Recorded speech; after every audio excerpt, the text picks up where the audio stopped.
కురుక్షేత్ర యుద్ధం ముగిసింది. శ్రీకృష్ణుడు పాండవులను తీసుకుని హస్తినాపురానికి వస్తాడు. తన 100 మంది పుత్రులను పోగొట్టుకున్న ధృతరాష్ట్రుడు శోకంలో మునిగిపోయి ఉన్నాడు. కృష్ణుడి రాకను గమనించిన ధృతరాష్ట్రుడు ఎదురు వెళ్లి బోరున విలపిస్తాడు. చిన్న పిల్లాడిలా ఏడుస్తున్న ధృతరాష్ట్రుడిని శ్రీకృష్ణుడు ఓదార్చేందుకు ప్రయత్నిస్తాడు. ధృతరాష్ట్రుడి దుఃఖం కోపంగా మారి శ్రీకృష్ణుడినే నిలదీస్తాడు. అన్నీ తెలిసి కూడా కృష్ణ, మొదటి నుంచి జరిగేదంతా చూస్తూ కూడా సాక్షాత్తు పరమాత్ముడవైన నీవు ఎందుకు ఏం చేయలేకపోయావు? ఇంత ఘోరాన్ని ఎందుకు ఆపలేదు కృష్ణ? కావాలని ఇదంతా ఎందుకు జరగనిచ్చావు కృష్ణ?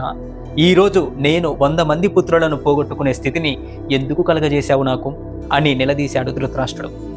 అందుకు అన్నీ తెలిసిన శ్రీకృష్ణుడు ఇలా సమాధానమిచ్చాడు. ఓ మహారాజా, ఇదంతా నేను చేసింది కాదు, నేను జరగనిచ్చింది కాదు. ఇదిలా జరగడానికి, నీకు పుత్రశోకం కలగడానికి అన్నిటికీ కారణం నీవే, నీ కర్మలే. 50 జన్మల క్రితం నువ్వొక కిరాతకుడవు, అంటే వేటగాడివి. ఒకరోజు వేటకు వెళ్ళి రోజంతా వేటాడినా నీకు ఏమీ దొరకలేని సందర్భం అది. ఒక అశోక వృక్షం మీద 2 గువ్వ జంటలు వాటి గూటిలో గుడ్లతో నివసిస్తూ ఉన్నాయి. వాటిని నీవు చంపబోగా ఆ 2 పక్షులు నీ బాణాన్ని తప్పించుకొని బ్రతికి బయటపడ్డాయి. అప్పటికే సహనం నశించిన వాడేవైన నీవు కోపంతో ఆ గూటిలో ఉన్న 100 గుడ్లను 2 పక్షులు చూస్తుండగానే విచ్ఛిన్నం చేశావు. తమ కంటి ముందే తమ 100 పిల్లలు విచ్ఛిన్నం అవుతున్నప్పటికీ కూడా ఏం చేయలేక నిస్సహాయ స్థితిలో చూస్తూ ఉండిపోయాయి ఆ 2 పక్షులు. ఆ పక్షుల గర్భశోకం దుష్కర్మగా మారి నిన్ను వదలక వెంటాడి ఈ జన్మలో నిన్ను ఆ పాపం నుంచి విముక్తుడను చేసి కర్మబంధం నుంచి విడిపించింది. నువ్వు ఎన్ని జన్మలెత్తినా, ఎక్కడ ఉన్నా, ఎవరు నిన్ను ఉపేక్షించినా, ఎవరు నిన్ను శిక్షించలేకపోయినా నీ కర్మ నిన్ను తప్పకుండా వెంటాడుతుంది. వదలక వెంటాడి ఆ కర్మఫలాన్ని అనుభవింపజేస్తుంది. కర్మ నుంచి ఎవరు కూడా తప్పించుకోలేరు ధృతరాష్ట్ర మహారాజా అని పలికాడు శ్రీకృష్ణుడు.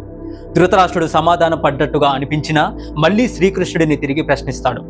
అదేంటంటే, కృష్ణ, కర్మ అంత వదలని మొండిదే అయితే 50 జన్మలు ఎందుకు వేచి ఉన్నట్టు? ముందే ఎందుకు శిక్షించలేదు అని ప్రశ్నిస్తాడు ధృతరాష్ట్రుడు. అందుకు శ్రీకృష్ణుడు చిన్న చిరునవ్వు నవ్వి, ఓ మహారాజా, 100 మంది పుత్రులను ఒకే జన్మలో పొందాలంటే ఎంతో పుణ్యం చేసుకోవాలి, ఎన్నో సత్కర్మలు ఆచరించాలి. ఈ 50 జన్మలు నీవు ఈ 100 మంది పుత్రులను పొందడానికి కావలసిన పుణ్యాన్ని సంపాదించుకున్నావు. 100 మంది పుత్రులను పొందేంత పుణ్యం నీకు లభించేదాకా ఈ కర్మ తన పని తాను చేయలేకపోయింది. అది ఇప్పుడు జరిగింది అని సెలవిచ్చాడు. అది విన్న ధృతరాష్ట్రుడు ఒక్కసారిగా కుప్పకూలిపోతాడు. మనం జన్మలుగా సంపాదించుకున్న పుణ్యఫలాన్ని ఏ జన్మలో ఎలా తుడిచిపెట్టుకుపోతాయో ఎవరికీ తెలియవు. మనం ఈ భూమి మీద పడినప్పటి నుండి భూమిలో కలిసేంత వరకు అనుక్షణం ఆ పరమాత్మకే అంకితం చేయాలి. హరే కృష్ణ. మీకు ఈ వీడియో నచ్చితే హరే కృష్ణ అని కమెంట్ చేయండి. ప్లీజ్ ఛానల్ని సబ్స్క్రైబ్ చేసుకోండి.